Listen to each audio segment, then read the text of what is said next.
There's no doubt that the military aggression against Lebanon became inaccessible to the pattern adopted by the Israeli enemy since 1978, which required another form of aggression that targeted the supporters of the resistance in the only country that has so far defeated Israel. All plans failed, so Washington decided to suffocate the allies and supporters of the resistance by implementing economic sanctions and by designating Hezbollah an international criminal terrorist organization, all while supporting the largest terrorist entity on the planet, Israel.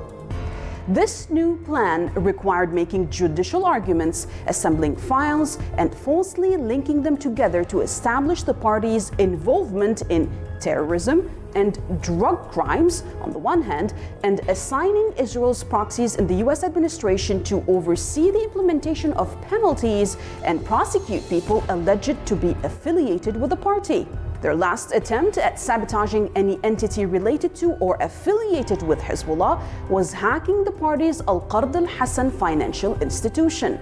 Qard al-Hassan is a 36-year-old association that grants small loans with zero interest to help borrowers manage their life hardships, like rebuilding houses, opening small businesses, and covering marriage hardships, regardless of their religious affiliations. Despite the institution's assurance that hackers had no access to any of the internal data or account numbers of depositors, the hackers till this day keep posting Excel sheets that anyone can fill or scanned files of depositors' IDs or procuration papers. All the leaked documents were scanned photos obviously taken from a certain folder of the internal administrative communication database between the different departments of each branch and between branches. It was not that of the actual database of the depositor's account details. Sayyid Hassan Nasrallah clarified last week that Al-Qard al-Hassan Association gives loans on the basis of mortgaged gold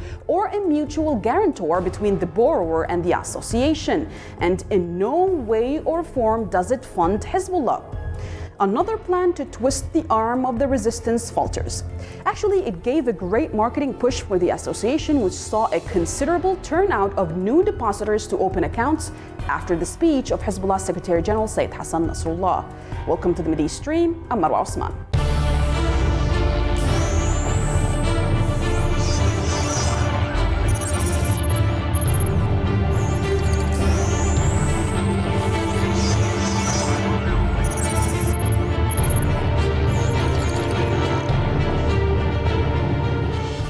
Hezbollah, which has been suffering from 4 years of Trump's maximum pressure campaign against its resistance forces, is hesitant to show optimism following Joe Biden's presidential election victory. Washington's approach resulted in multiple sanctions on Hezbollah members and companies linked to the political bloc. Add to that, high probability of hostilities continue to materialize on the border with occupied Palestine, making the chances of a sudden escalation increase steadily. To discuss this issue with us from Beirut is Dr. Mohsen Saleh, political commentator. Thank you very much for being with us. Dr. Saleh, now, Lebanon's economy is highly dollarized, Dr. Saleh, which gives Washington a tremendous leverage to use economic sanctions to deter the Lebanese public from supporting their own resistance back home, the liberation movement in Lebanon. The US has managed to target several political allies of the resistance in Lebanon as well. Now, do you think that they might move forward towards targeting civilians now, or rather just back off after maybe Trump just leaves office? Well, hi to you and to everybody is watching this program. I guess the United States has used all what it has in order to put down the ambience of Hezbollah, the popularity of Hezbollah. Fortunately, they did not succeed, especially the people, the environment, are embracing this resistance, highly embracing this resistance, and the speeches of Sayyid Nasrallah last one and before the last show this confidence of the people in the region towards the resistance. So I guess the Americans, whatever they use of their instruments or sanctions, the resistance was and still able to overcome all these silly decisions from the American administration, especially one of the Trump's major targeted one. associations that were linked to Hezbollah and lately targeted maybe late 2020 was the Qard al-Hassan Association, which is a financial institute that gives out interest-free loans and allows for commission-free deposits. This association was hacked, and I actually spoke with the directors of Qard al-Hassan who are not doing any media interviews so far up until now, but they told me that the hacked server was that which was used for internal administrative communication between the branches and between departments of one branch in particular. So it was not that of the actual database of the depositors' accounts information, rather just Excel sheets that anyone could actually put out there, and maybe a couple of scanned files which include maybe IDs and procuration papers. Do you think that this is enough damage to maybe affect the reputation of such an institution and at least maybe shake its reputation in front of the depositors? Well, I believe the statements was made by Al-Qard al-Hassan managerial committee, and that would not influence the clients of Al-Qard al-Hassan, and the people, they have a sufficient confidence of this institution, which helps poor, helps students and doctors and people who want to have a loan in order to buy a car. This is very small thing, I guess, in terms of the people, especially in this crisis. You mentioned the economic crisis in Lebanon. However, I would say Al-Qard al-Hassan accelerated its activities. The people now, as Sayyid Hassan Nasrallah said, the people would go to Al-Qard al-Hassan and put deposit in this bank, their only bank without interest, and they have full confidence of their money that it's in a safe place. That's why I guess all these hackers could not influence the trust or even influence the Al-Qard al-Hassan institution and the programs, the computer programs. They issued this statement. People were relieved, and they are having this good relationship between the clients and the managerial committee. Mind you, we should also remind the people that it's at times when the people's money are actually locked up in the actual banks of Lebanon. Yes, at the same time, it's a secure place for them to invest. But going back to the sanctions and the pressure against Hezbollah, we had Biden stating that when he takes office in at least like 7 or 8 days, he will end Trump's maximum pressure policy against Tehran, hence against all the allies of the resistance in the region. Why is Hezbollah still very hesitant of showing any signs of optimism following Biden's victory? Well, we have been taught, we have been really earned a lot of knowledge about these administrations, whether the Democrats or the Republicans. If we don't see any advantages from any of them, so we can't talk about good intentions from these presidents. So let's wait and see. Biden and Obama, his president, he was vice president of Obama, did not show any good intentions towards Iran or towards Lebanon. But I guess the balance of power now in the whole world is changing. Probably would the Americans go back to their mind and let the peoples determine their self-identity and self-independent and their autonomy and their slogans and their way of life, I guess that needs to be waited until Biden can really be there in the White House. We don't know if he's going to make it or not still. Yes, I absolutely hear that. But one more threat is out there in the face of all Lebanese people is Israel. It keeps threatening a resumption of full-fledged hostilities against the Lebanese resistance, Hezbollah, but mainly against all of Lebanon here. But especially they keep saying that in the near future. They keep repeating that word. But I mean, its leaders were obviously disappointed by the loss of Trump in the election, and they basically have lost their main, focal point of normalization in the region in West Asia. Is a full-fledged war against Hezbollah a viable option for Israel at this point in time? Absolutely not. They have tried many times in many wars against Hezbollah and against Lebanon, and they failed in all these wars. So I guess they are trying to maneuver the psychology of people, but the people in the south and in all Lebanon, they challenge these statements from Netanyahu or from some of its soldiers. But I guess the upper hand is for the resistance in this region, especially in the south. And I guess this maneuver would not help them. Otherwise, they will be the losers in any coming war if they try to attack any place in Lebanon. Even they can't escape even the avenge of Hezbollah for one mujahid, one fighter martyred in Syria. How could they dare to do such a war? I really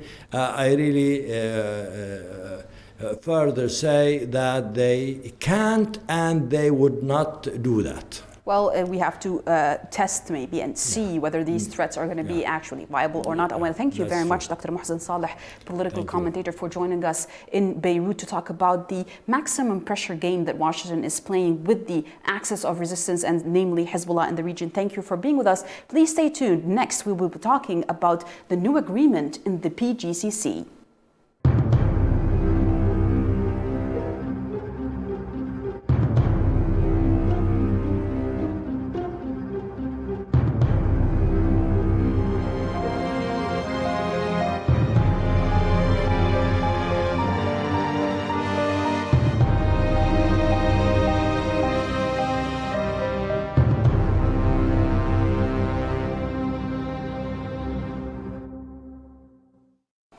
Qatar will not halt or make concessions in its relationships with Iran. This is what the Qatari foreign minister declared last week following a solidarity and stability agreement that was signed by Persian Gulf leaders in a landmark summit that took place in the ancient desert city of Al-Ula. Saudi Arabia and its allies have restored full relations with Qatar, ending a huge rift that erupted 3 years ago. New Persian Gulf ties in this following report. The end of the so-called Persian Gulf rift would constitute a major regional step to adopt a foreign policy that is more attuned to the sensitivities of the other members and thus moderate eventual excesses. This was evident when Qatar declared that it will not alter its relations with Iran last week following a solidarity and stability agreement that was signed by the Persian Gulf leaders in a summit that took place in the ancient desert city of Al-Ula. Saudi Arabia and the UAE reconciling with Qatar is a sign that the latter has made few concessions after securing a deal to break the blockade against its borders. Another important development could be vis-à-vis the relations with the Islamic Republic of Iran. Qatar's connections with the Persian power are well known and could be used as a means for an albeit timid rapprochement in the region of West Asia. Many people have already forgotten that the rift started in 2017 with serious policy differences over how the countries of the Persian Gulf should deal with Iran and treat the Muslim Brotherhood groups contending for influence in the war on Syria. As the rifts begin to heal with this new announcement, the underlying differences have not really been resolved. The parties, at least, have agreed to end the rift's more visible and disruptive effects.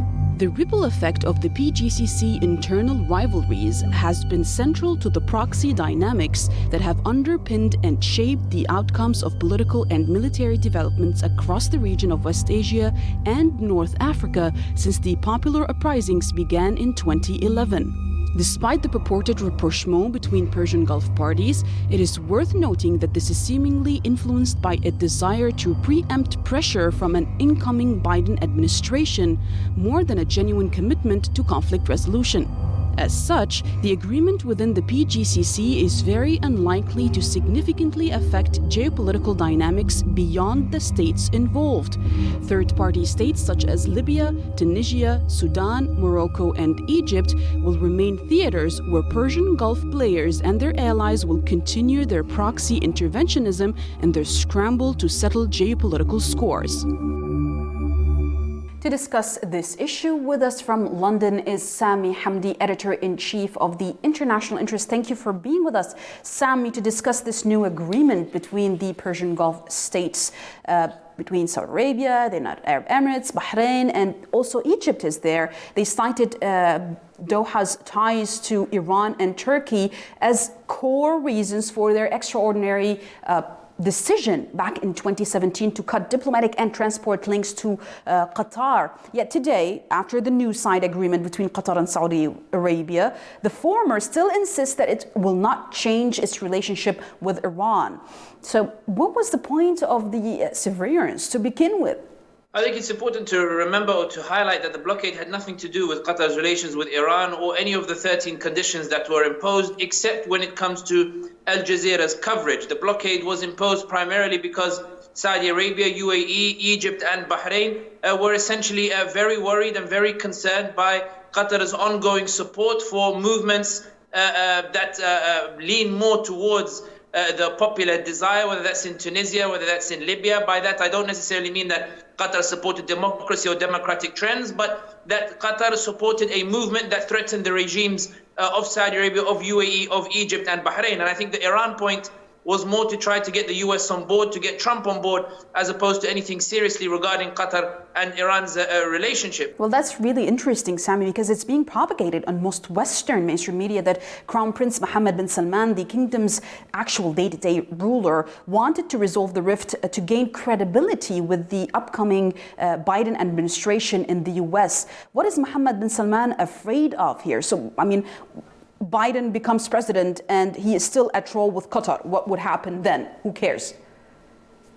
I think the Democrats have always been averse to Mohammed bin Salman following the murder of Khashoggi. They've been averse to Saudi Arabia's role in the war in Yemen and the humanitarian crisis and the inability of the Saudis to bring about a resolution either by peace or either by military solution in Yemen. The US is not really interested in peace. It's always interested in who the winner is. But given there is no winner and given that there is a humanitarian crisis, there is a fear that the Democrats will implement retrospective punitive measures on Mohammed bin Salman. Mohammed bin Salman believes that Al Jazeera and Qatar's extensive media outlets in English and in Arabic have played a key role in fueling anti-bin Salman sentiment in Washington. Their lobbying networks, very influential, have influenced attitudes in Washington towards Mohammed bin Salman. That's bin Salman's perspective, by the way, not necessarily mine, which is that bin Salman's actions naturally bring about. I wanted to say that because basically there are war crimes in Yemen. So wants a deal from the Qataris that the media outlets will be quiet, that they will give him some peace. And this is about shelving contentious issues, including Yemen, where we saw the formation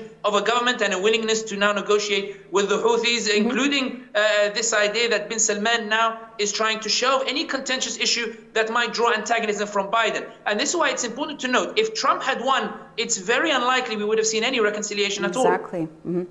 Well, also we have many analysts, especially regional ones, saying that the UAE in particular had been reluctant with regard to the rapprochement that happened with Qatar, partly because of Abu Dhabi's concerns about Qatar's growing relationship with Turkey as the power struggle between the two states intensified last year, specifically in Libya, for example. But what changed UAE's mind? I mean, could there be any benefit for them out of this reconciliation right now?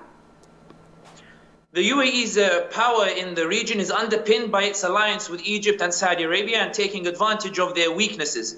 And that is what has made the UAE into a regional power. It's an alliance of fear between UAE and Saudi Arabia, not an alliance of common aims or ambitions. And the UAE is seething with anger that bin Salman acted unilaterally and dragged UAE into a reconciliation that it did not want, it did not seek. You will remember that Yusuf Al-Utaiba, the ambassador, the UAE ambassador to Washington, said in the middle of November that reconciliation was not on anybody's priority list. There was a sort of defiance coming out of the UAE. Abdul Khalik Abdullah on Twitter, a prominent UAE commentator, said there will be no reconciliation without the UAE's consent, drawing the ire of Saudis who said, who are you to talk about Saudi Arabia like this? We are the big brother in the region. I think the UAE did not want it because it believes it doesn't need this reconciliation. The UAE believes that its normalization of ties with Israel puts it in good stead with an incoming Biden administration. It's been developing its ties with Iran over the past 2 years, so it's ready for these negotiations that are expected between Biden and Iran. And it believes that bin Salman, his fears are exaggerated over a Biden administration, and that together